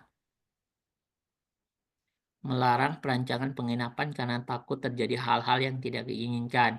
Strateginya bagaimana dalam konsep rancangan dari kombinasi potensi gini, masyarakat adat dan sebagainya. Sekarang oke, adat tetap kita tegakkan. Kalau kita mau kembali ke adat-adat yang lalu, adat itu dalam konteks desain atau adat dalam konteks value. Itu harus dipisahkan. Kalau adat dalam konteks desain, oke, kita patuhi. Tapi adat dalam konteks value, ya kita perhatikan value dari nilai-nilai budaya tersebut. kita terapkan dalam desain. Contoh yang tadi saya buat di Danau Toba itu yang saya dapat dari temen itu. Saya terima kasih untuk teman-teman yang arsitek, salah satu arsitek dari Bogor gitu. Itu dia kirim ke saya, dia ceritakan bahwa konteks kebudayaan itu jangan hanya dimaknai ya kita harus sama persis dengan misalkan rumah adat atau tempat hunian yang sama seperti nenek moyang kita. Ya kalau begitu kita nggak usah pakai baju seperti yang kita pakai sekarang, kita pakai baju adat terus aja. Yang enggak gitu. Jadi adat itu dimaknai sebagai value saja. Kita memperhatikan norma keadatan. Artinya bisa modelnya seperti ini salah satunya. Pengelolanya ya lembaga adatnya ya ikut disertakan dalam pengelolaannya, lembaga pemerintahnya. Jadi kolaborasi pentahelix yang orang bilang itu berbagai macam aktor itu ya, mari sama-sama dibuatkan satu pokja untuk mengelola kawasan tersebut. Sehingga ini karena apa? Ya lembaga adat tidak dilibatkan. Kalau lembaga adat tidak dilibatkan, ya akhirnya akan menjadi hambatan seperti ini gitu. Kira-kira begitu, Bu Lena. Ya, Makasih. baik, terima kasih. Selanjutnya Pak, ini belum ada yang, Ya, ya saya tutup pertanyaan yang bertanya langsung, mungkin ini 2 pertanyaan terakhir karena waktu ya, sudah mau selesai. Silakan Pak, kelihatan di Pak Jongtalo? ya, Pak Hendro ya. Saya lanjut aja. Iya, Mohon silakan. izin masukan berkaitan dengan Kota Kupang, apa kondisi Kota Kupang, pesisir pantai Kendala, solusi bagaimana dari sisi. Oke. Terkait yang pertanyaan Pak Hendro tadi yang di Kota Kupang ya, dari sisi konteks rencana detail tata ruang. Kembali lagi, eh, saya tuh saya selama berkarir sampai hari ini tuh garbage in dan garbage out-nya tuh harus jelas. Ketika kita analisisnya jelas, tentu hasilnya juga jelas. Konsep pengembangannya dan analisisnya juga jelas. Apakah pada saat di RT RW Kota Kupang sudah memperhatikan betul lokasi mana atau site mana yang akan dikembangkan menjadi kawasan waterfront city, entah waterfront residensial, waterfront untuk tourism, waterfront untuk pemerintahan dan sebagainya. Itu jadi tema-tema waterfront itu gitu. Yang kedua, apakah sudah dianalisis lebih dalam terkait dengan dari tema-tema tadi, apakah itu konteksnya adalah dibangun baru ataukah dipulihkan atau seperti apa gitu. Nah, itu harus diperhatikan lagi. Nah, dalam konteks Kota Kupang ini minta maaf, ini di Kota Kupang contohnya yang gampang saya kasih coba Bapak Ibu lihat namanya Pantai Warna-Warni. Dulu itu cukup terkenal, itu site-nya kecil banget, nggak besar, nggak sampai setengah hektar pun nggak sampai gitu. Itu contohnya di wilayah Wesapa gitu. Dulu bagus banget, orang anak muda ada sedikit kafe yang material bangunannya juga semi permanen, tapi sangat disayangkan kurang perawatan, akhirnya tidak ada warna sama sekali itu pantai, udah hilang. Ditambah lagi kondisi angin dan sebagainya ya, akhirnya pantainya juga hilang gitu. Pantai warna-warni hanya sebatas nama yang akhirnya tidak dipakai gitu. Nah, hal-hal kecil seperti itu. Belum lagi biasanya kan di pesisir pantai itu perdagangan jasa, hotel dan sebagainya banyak sekali. Saya lihat beberapa Februari kemarin, awal tahun kemarin ya, Januari itu saya menginap di salah satu hotel di pesisir Kota Kupang. Saya pengen lihat sih seperti apa.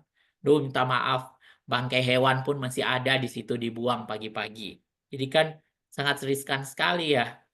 Kok ya saya tidak menuduh siapa yang membuang, tapi kok kita tidak bisa menjaga pantai kita gitu ya.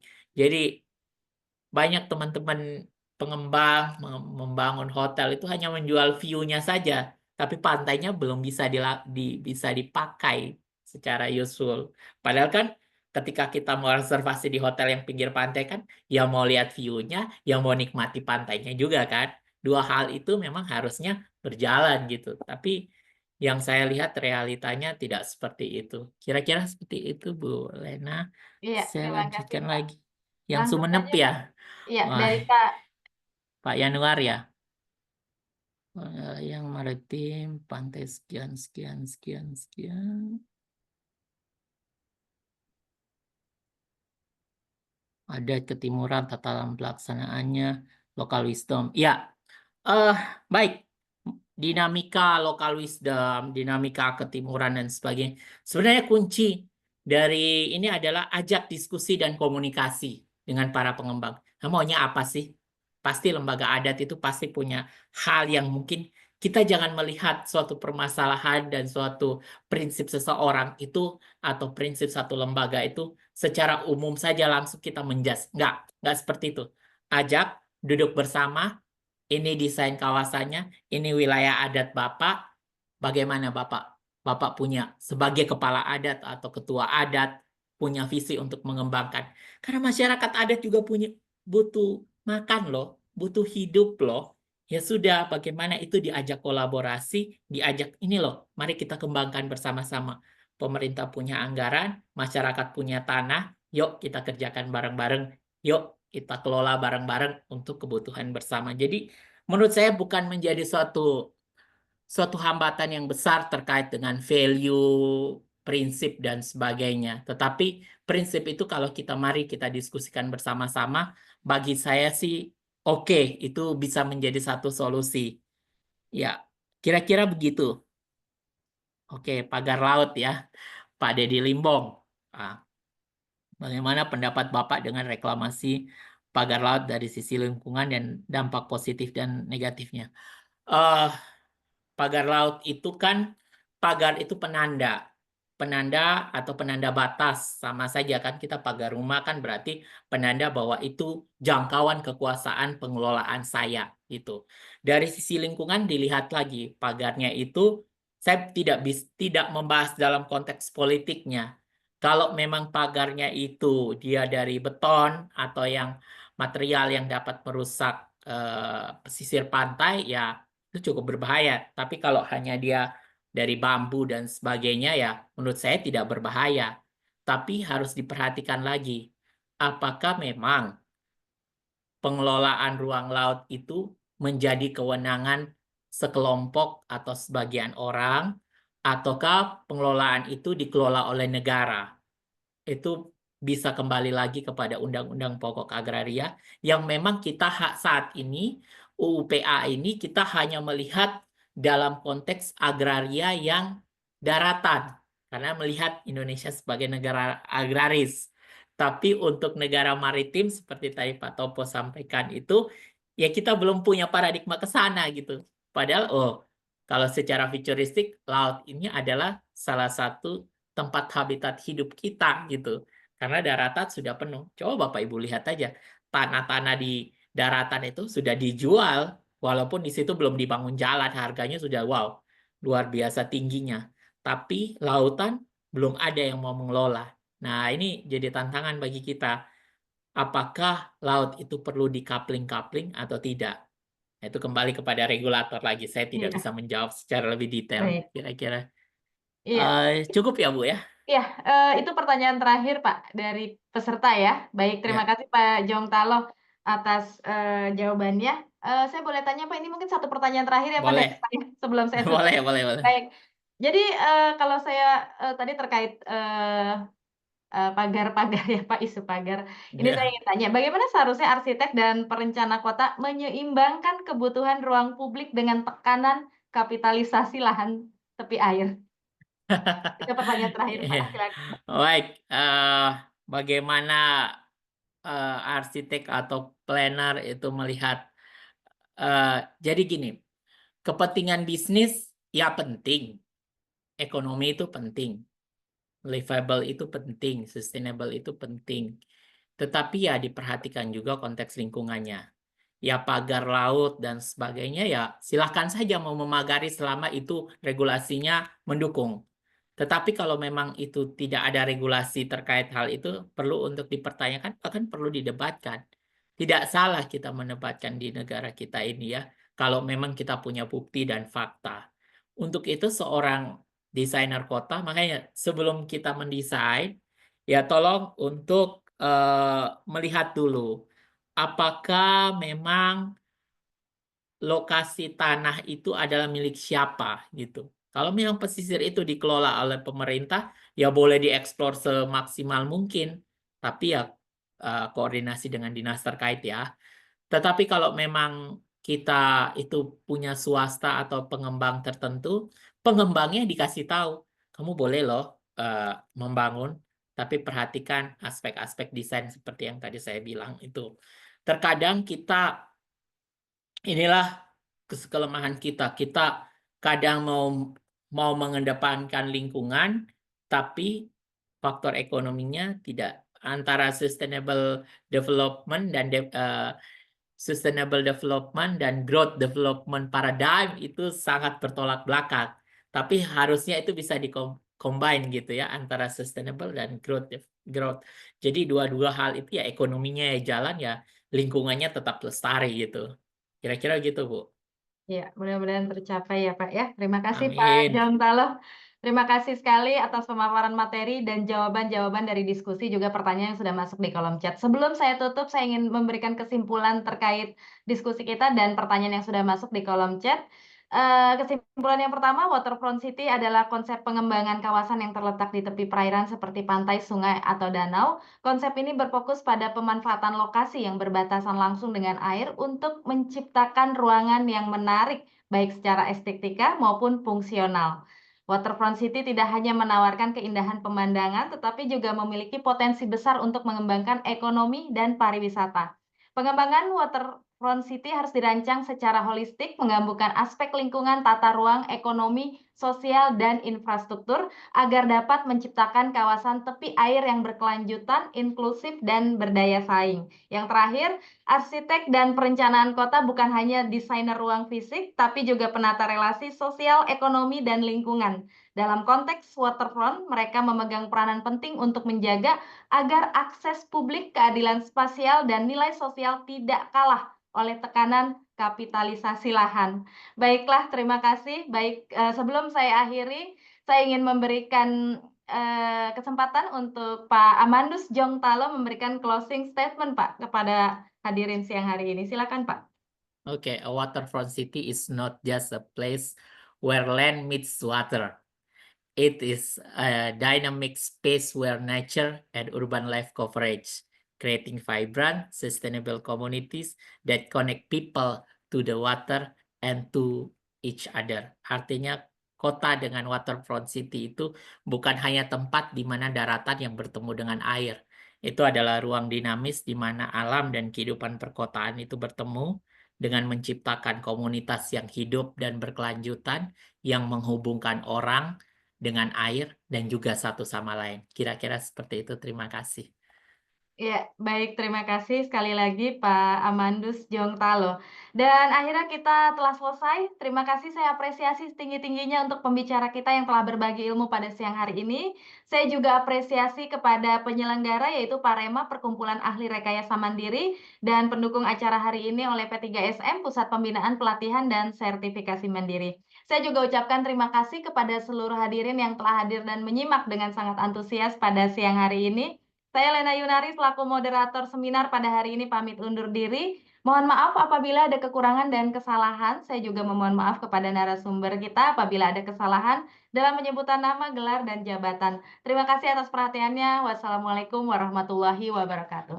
Terima kasih Pak Jontalo. Waalaikumsalam warahmatullahi wabarakatuh. Terima kasih, Bu.